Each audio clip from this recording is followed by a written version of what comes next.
अस्सलाम वालेकुम नाज़रीन, प्रोग्राम कराची टुडे और मैं हूं आपका मेज़बान बिलाल खान। आज बहुत सारी खबरें इस प्रोग्राम के अंदर मौजूद हैं और आगाज़ करेंगे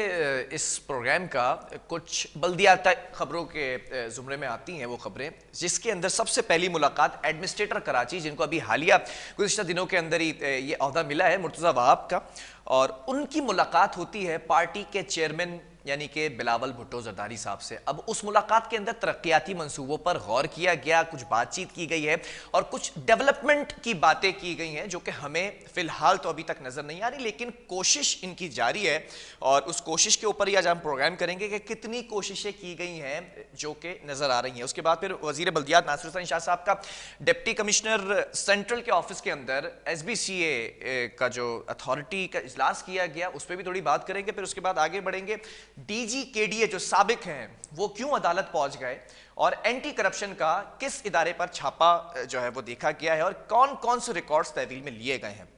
बहरहाल bureau chief K21 news Kamran जहरी इस वक्त ज्वाइन कर चुके हैं, ऑन कॉल मौजूद हैं। कामरान, मैं चाहूँगा तरतीब वाइज जिस तरह से मैंने ये तरतीब बताई है अवाम को, उसी अंदाज में शुरू किया जाए। बिलावल भुट्टो जरदारी की जो मुलाकात एडमिनिस्ट्रेटर कराची मुर्तज़ा वहाब से हुई है, उस मुलाकात में कोई ऐसी बात सामने आई है जो बेहतरी के जुमरे में ली जा सके आवाम के लिए?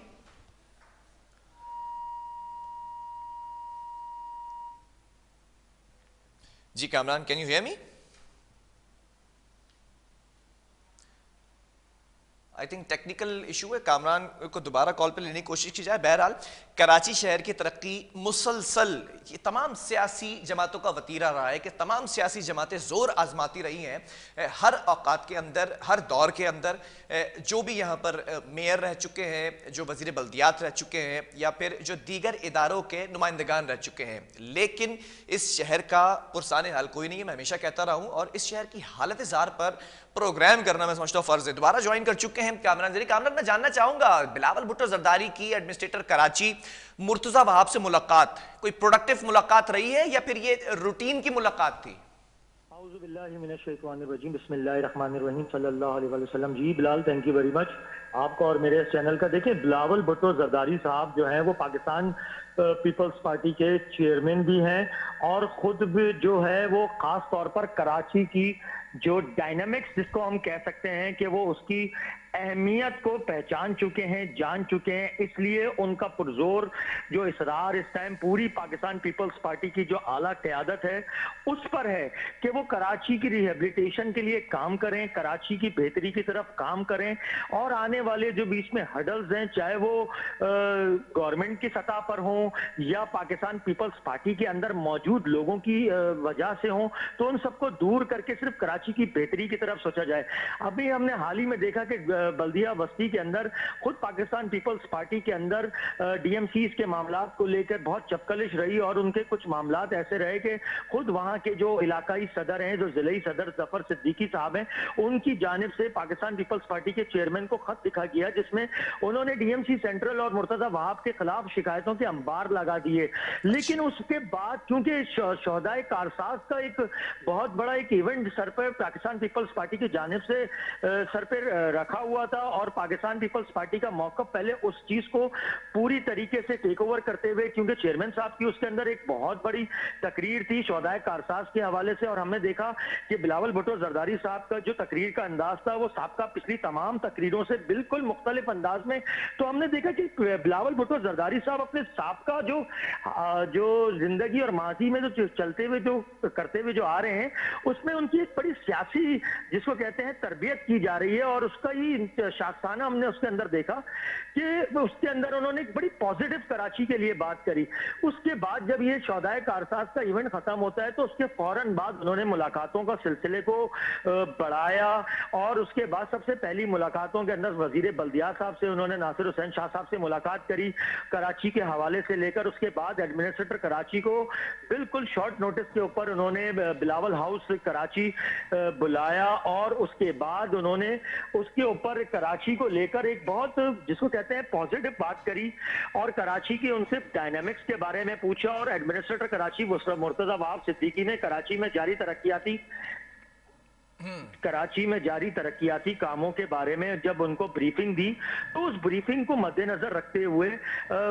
जो बिलावल भुट्टो जरदारी साहब हैं, उन्होंने उनको अप्रिशिएट भी किया और साथ साथ तंबीह भी करी कि किसी भी तरीके से कराची के जो तरक्याती कामों का जो सफर जारी किया गया है एडमिनिस्ट्रेटर कराची को, जो खासतौर पे चेयरमैन बिलावल भुट्टो जरदारी की तरफ से कामरान, मैं एक चीज यहाँ पे और पूछना चाहता हूँ, can you elaborate that term के तरक्याती काम जो जारी हैं, कौन कौन से तरक्याती काम चल रहे हैं जिसकी जो मुर्तजा वहाब के सुपरविजन में चल रहे हैं?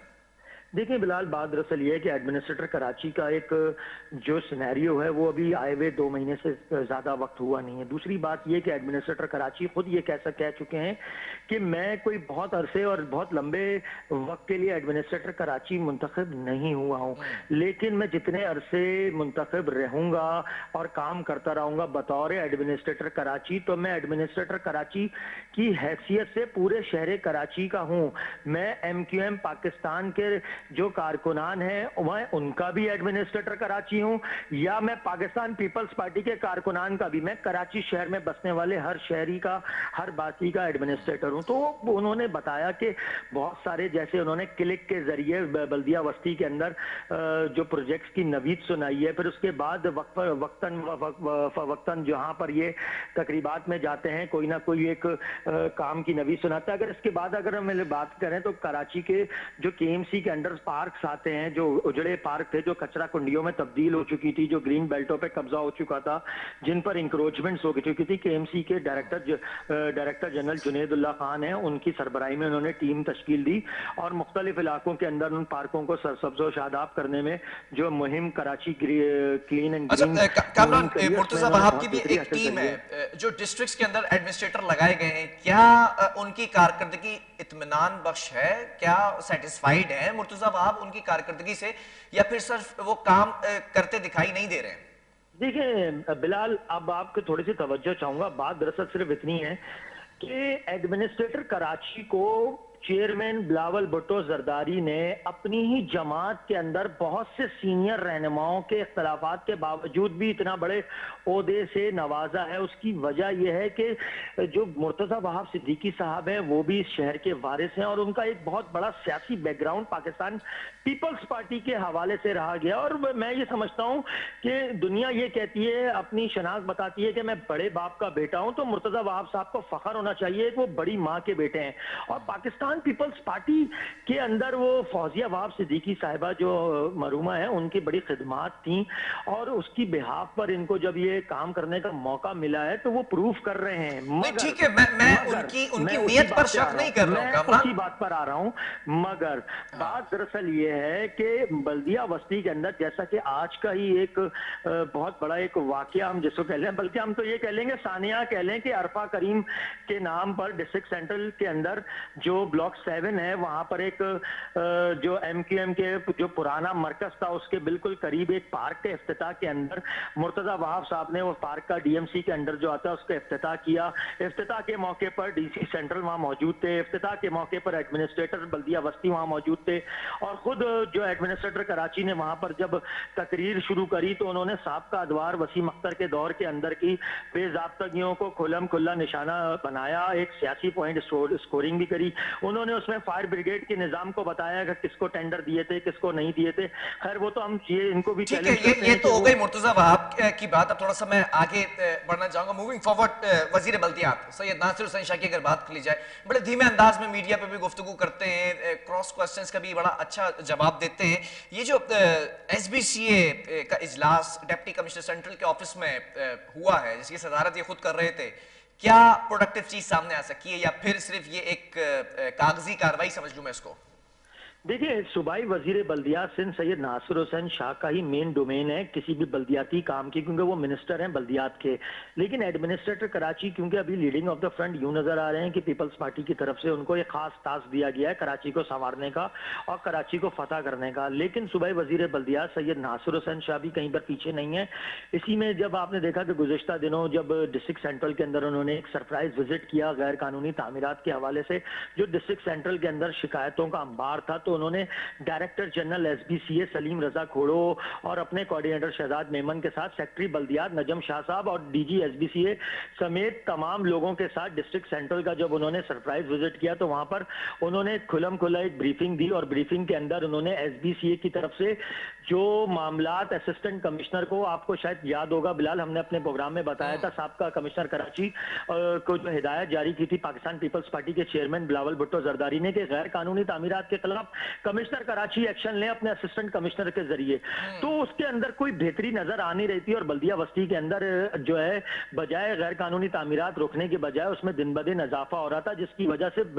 वजीर बल्दियात सिंध नासिर हुसैन शाह ने एक इजलास का इनेकाद किया। वो सरप्राइजली एक इजलास की सूरत अख्तियार कर दिया, लेकिन बेसिकली वो सरजनिश के तौर पर आए थे। वहां पर उनके साथ क्योंकि DG SBCA भी मौजूद थे, डिस्ट्रिक्ट सेंट्रल के DC भी मौजूद थे, हायर अथॉरिटीज भी मौजूद थी, तो उन्होंने जिम्मेदारियां लगाई। जैसे डिस्ट्रिक्ट सेंट्रल के जो DC साहब हैं तहा सलीम साहब, उनकी जिम्मेदारी लगाई कि आपको पूरी इख्तियार दिया जा रहा है, खुदारा आप काम कर ले गैर कानूनी तामीरात के खिलाफ। नहीं तो ये तो एक अलग चीज है कि इजलास मुनक्किद किया जाता है, उसके ऊपर ब्रीफिंग ली जाती है, लेकिन जो चीजें हम पिछले 1 माह से नहीं बल्कि 1 साल से रिपोर्ट करते आ रहे हैं, जो गैर कानूनी तामीरात है, वो क्यों नहीं थम रही? ये नहीं पूछा क्या वजीर बल्दियात ने कि जिसकी डोमेन है पकड़ने की, वो क्यों नहीं पकड़ रहे हैं? देखिए, वजीर बल्दियात साहब ने बरमला इजलास के अंदर ये कहा कि SBCA की तरफ, पुलिस की तरफ से ये मौक़िफ़ ये अपनाया जाता है कि SBCA के जो अफसरान हैं वो गैर कानूनी तामीरात के खिलाफ FIR दर्ज नहीं करवाते, और ये जो असिस्टेंट कमिश्नर्स हैं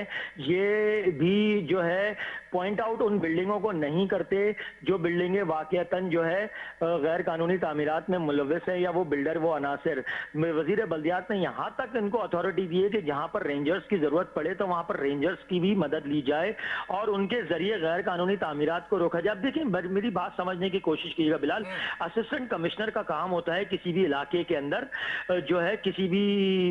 जो गैर, जिसको कहते हैं कानूनी काम जो होते हैं, उनको पॉइंट आउट करके उनको रोकना, उनको थामना। अब गुलबर्ग टाउन की बात कर लें, लास्ट प्रोग्राम में हमने एक नाम लिया था, दादन लशारी। आपको याद होगा गैर कानूनी तामीरात के ऊपर उनकी भी जिम्मेदारी थी, बजाय वो गैर कानूनी तामीरात जो चल रही थी उनको छोड़कर वो उन तामीरात के पीछे पड़ गए जो 20 साल 30 साल पुरानी जो दुकानों की सूरत इख्तियार की हुई है। नहीं, ये कैसे पॉसिबल है कामरान? मुझे एक बात समझाइएगा, बड़े सादा लफ्जों के अंदर सवाल कर रहा हूं कि अगर असिस्टेंट कमिश्नर की डोमेन है या डिप्टी कमिश्नर की डोमेन है, किसी भी गैर कानूनी तामीरात होते हुए ये देखते हैं और उसको रोकते हैं, फिर 4 दिन के बाद वहां पर बिल्डिंग कंस्ट्रक्ट कैसे होने लगती है? कौन से ऐसे पर लग जाते हैं उनकी फाइल्स को कि वो इजाजत मिल जाती है? बिलाल, परसों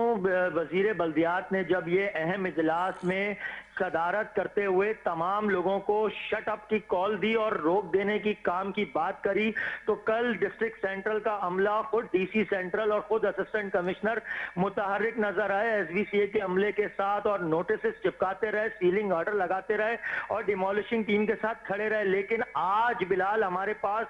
इतने बावसूख जराए और इतनी बावसूख वीडियो एविडेंस मौजूद हैं कि कल जिन बिल्डिंगों को सील किया गया था, आज उन बिल्डिंग्स को जो है कंस्ट्रक्शन तेजी से दिन दुगनी रात चौगनी तरीके से जारी है, तो कोई उसका चेक एंड बैलेंस नहीं है। अच्छा, सिर्फ असिस्टेंट कमिश्नर्स का काम बिलाल सिर्फ और सिर्फ गैर कानूनी तामीरात को पॉइंट आउट नहीं करना, क्या प्राइस कंट्रोल लिस्ट या गैर कानूनी कब्जे, इंक्रोचमेंट, सुपर स्टोर, जनरेटर्स, या ये जो फुटपाथ सेंट्रल आइलैंड्स के ऊपर जो इतने गैर कानूनी तौर पर कब्जा हुए हुए हैं, तो क्या असिस्टेंट कमिश्नर्स ने ये ठान लिया है कि बगैर जो बड़े मगरमच्छ हैं उनको छोड़कर छोटी मुर्गियों को जिबा करके उनके ऊपर फायदा क्या हुआ? कामरान, मैं यही तो पूछना चाह रहा हूं आपसे। अगर नासिर हुसैन शाह साहब खुद जाकर मुलाकात करते हैं, इजलास सरप्राइज विजिट कहा आपने, उसके बाद प्रोडक्टिव चीज क्या सामने आती है? मैं तो आज इस पर क्वेश्चन कर रहा हूं आपसे। देखिए बिलाल, फायदा और नुकसान की तो बात वजीर बल्दियात को या एडमिनिस्ट्रेटर कराची को पूछना पड़ेगा उन ब्यूरोक्रेसी से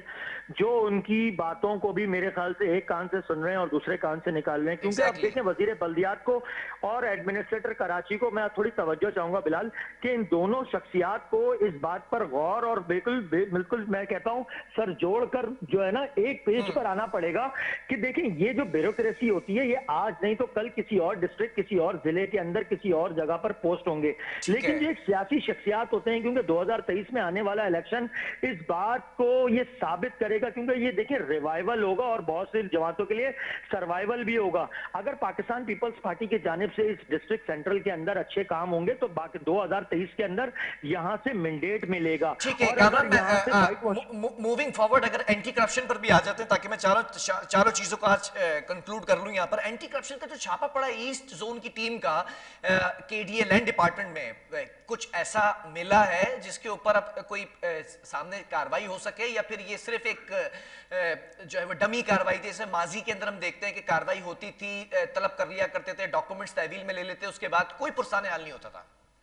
देखिए, एंटी करप्शन ईस्ट जोन का केडीए लैंड डिपार्टमेंट पे आज जो छापा मारा गया है, इसको एक सरप्राइज विजिट का भी नाम दिया जा रहा है, लेकिन बाकायदा तौर पे ये छापा ही है, क्योंकि अगर कहीं पर अगर कोई भी तहकीकाती इदारा 2 घंटे 3 घंटे से जायद अगर रिकॉर्ड तहवील में लेकर और लैंड डिपार्टमेंट के अतराफ जितना भी स्टाफ खड़ा हुआ है उनको वाज़ेह तौर पर अहकाम जारी करते हुए ये कह दिया गया था कि आप ना कोई नीचे जा सकता है, ना अपने कमरों से कहीं बाहर निकल सकता है, और उनसे बाकायदा इंक्वायरी डिटेक्ट की गई। और ईस्ट जोन के जो ये असिस्टेंट डायरेक्टर सलीम राजपर्क ने जो अपने सब इंस्पेक्टर अंसारुल हक के साथ एक बड़ी टीम के साथ आज रेड किया था। अच्छा बिलाल, थोड़ी सी एक मैं आपसे यहाँ पर तवज्जो चाहूंगा। देखिए, साबका अदवार के अंदर यहाँ पर गुज़िश्ता 1 माह से 2 माह के अंदर एंटी करप्शन की जो टीम है वो सिंध के बल्दियाती इदारों पर बड़े छापामार कार्रवाई है, सरप्राइज विजिट करते हुए नजर आ रही है। साबका अदवार के अंदर अभी गुज़िश्ता दिनों, गुज़िश्ता हफ्तों जो उन्होंने एसबीसीए के अंदर मुतादिद जो ईस्ट जोन, वेस्ट जोन और साउथ जोन के अंदर जब कार्रवाई करी तो डीजी एसबीसीए सलीम रजा खोड़ो बड़े भरम नजर आए और उन्होंने शिकायतों के अंबार खड़े कर दिए। और एक जगह पर तो उन्होंने यहां तक बोला कि ये एंटी करप्शन की टीम बगैर यूनिफॉर्म में नहीं आनी चाहिए, और उनको पाबंद बनाया कि बगैर यूनिफॉर्म के अगर आप आए तो हम आपको घुसने नहीं दीजिए। बड़ी लड़ाई का एक सबब बना। यहां तक एक जिसको कहते हैं इतलात थी कि जो सराय का कहना था कि इन पे एंटी करप्शन टीम के ऊपर जो है अंडर द टेबल सिस्टम बंद होने के इल्जाम लगाए गए, जिसकी वजह से कार्रवाई कहा गया कि इसलिए बार बार कार्रवाई कर रही है। लेकिन एंटी करप्शन ने जो इस बात को अपने अमल से बिल्कुल जो है ये साबित कर दिया, ये सब इल्जामात थे। क्योंकि देखिए, अगर ये सिस्टम के पैसे बंद होने पर अगर एंटी करप्शन बार बार कार्रवाई कर रही होती तो फिर ये बार बार कार्रवाई का सिलसिला रुक जाना चाहिए। तो क्योंकि नहीं, तो ये कार्रवाई तो होती रही है। कामरान, अपने प्रोग्राम में बार डिस्कस कर चुके हैं, कार्रवाई के बाद क्या होता है, कोई गिरफ्तारी होती है, कोई इन्वेस्टिगेशन हतमी मराइल तक पहुंचती है। देखें बिलाल, मैं वही कह रहा हूं कि एसबीसीए समेत जिन के बल्दियाती इदारों का और करप्ट अफसरान का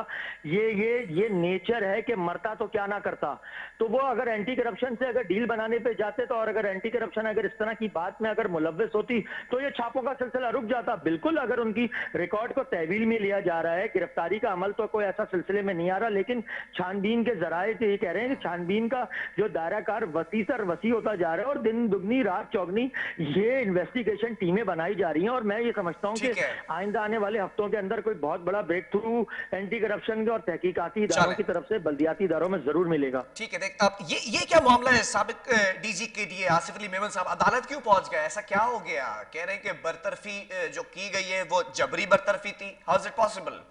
देखें बिलाल, अब ये जो आसिफ अली मेमन साहब का जो ये टॉपिक है, इस पर जो थोड़ा सा अगर आप अपने नाजरीन को थोड़ा सा तवज्जो दिलवाएं तो ये बड़ा हसास तरीन मामला है, इसको समझाना पड़ेगा।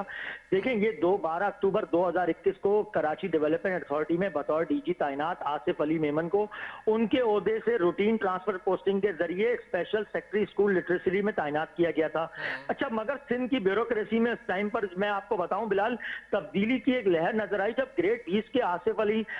मेमन ने सिंध हाई कोर्ट में अपने रूटीन ट्रांसफर पोस्टिंग को जबरी ट्रांसफर पोस्टिंग का नाम देकर हुकूमत सिंध और चीफ सेक्रेटरी सिंध और एसएनजीडी डिपार्टमेंट को अदालत में पार्टी बनाकर डीजी केडीए की सीट को मुतनाजा बनाया और बतौर डीजी केडीए काम जारी रखने का अदालती स्टे ऑर्डर तलब कर लिया। अच्छा, हुआ ये बिलाल कि जो आसिफ अली मेमन साहब के जो वकील है उनकी तरफ से अदालत के अंदर ये मौकफ अपनाया गया कि सिंध के सुप्रीम कोर्ट के वाज़ेह अहकामात हैं कि 20 ग्रेड की पोस्ट होती है डीजी एसबीसीए की, उसके ऊपर 19 ग्रेड का कोई अफसर तैनात नहीं किया जा सकता। क्योंकि 12 अक्टूबर को director member administration Mohammad Ali Shah जो साहब का डीसी ईज भी थे उनको लगाया गया था और 2 दिन बाद डीजी एसबीसीए का ओहदा उनके सुपर्द किया जाने के वाज़ेह इम्कानात थे। जब अदालत ने इनकी ये सारी बात सुनी, इनके वकील का सुना, तो अदालत ने आईने पाकिस्तान 1973 के आईने पाकिस्तान के आर्टिकल 199 का हवाला देते हुए आसिफ अली मेमन की पटिशन को, जो कि गालिबन 26369 2021 को कानूनी स्टे ऑर्डर जारी किया था और दोनों फरीकैन को 21 अक्टूबर को सुबह अदालत में तलब किया था। अच्छा, 21 अक्टूबर को जब दोनों फरीकैन की तरफ से अदालत में पहुंचे तो बावसूख जराए ये कह रहे हैं आसिफ अली मेमन को अदालत ने स्टे कंटिन्यू कर दिया और अदालत ने उनको डीजी एसपीसीए और डीजी केडीए के तौर पे काम करने के लिए जो इजाजत दे दी। अब बात यह है बिलाल, देखें जो ये जबरी बरतरफियों का आसिफ अली मेमन ग्रेड 20 के अफसर हैं उनकी तरफ से ये इल्जाम लगाया गया है।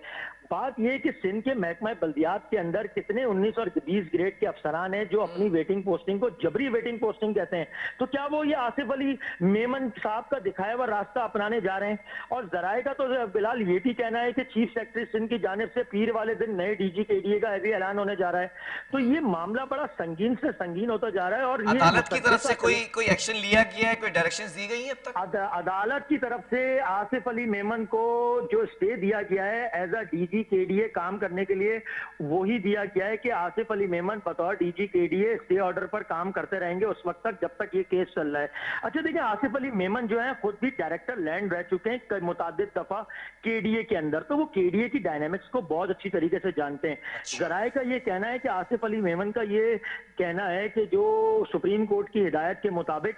जब से मैं डीजी केडीए लगाऊं तो ये सुप्रीम कोर्ट की बालादस्ती में जो इंक्रोचमेंट और कब्जा माफिया के खिलाफ मैंने जो ऑपरेशन जो सरजानी में वेस्ट के अंदर, ईस्ट के अंदर, साउथ के अंदर शुरू किया हुआ था, तो जो कब्जा माफिया और लैंड माफिया जो सिंध के अंदर है वो इतनी ताकतवर है कि वो मुझे हटाने के लिए हर मुमकिन कोशिश कर रही है और ये उसी का शख्साना है। ठीक है, ये तमाम चीजें बहरहाल सामने आ जाएंगी। बहुत शुक्रिया, कामरान जरिए हमारे साथ मौजूद थे, तमाम चीजों पर ब्रीफिंग दे रहे थे। बल्दियात के अगर इस इदारे की, इस डिपार्टमेंट की बात की जाए जो कि खुद एक बहुत बड़ा इदारा है जिसके अंदर अगर सब डिपार्टमेंट्स की बात की जाए तो बेतहाशा इदारे हैं। अब यहाँ करप्शन किस तरह से हो रही है वो रोकना एंटी करप्शन का काम है। एंटी करप्शन ने छापा तो मारा है, लेकिन आगे देखने के होता क्या है। कुछ लोग अदालत पहुंच गए हैं, कुछ मुलाकातें हो रही हैं, लेकिन इसका रिजल्ट क्या आएगा 1 से 1.5 महीने के बाद, इन चीजों के बाद वो डिस्कस करना ज्यादा जो है वो अहम है। लेकिन अब 2 सियासी जमातें आमने सामने आ चुकी हैं। पीटीआई की बात कर ली जाए जो कि फेडरल में है और जो सिंध हुकूमत में है पीपल्स पार्टी। इसके ऊपर अगला सेगमेंट करेंगे कि महंगाई का तूफान है, पीडीएम के जलसे हैं और साथ साथ पीपल्स पार्टी का भी धरना क्या है, एक वक्फे के बाद।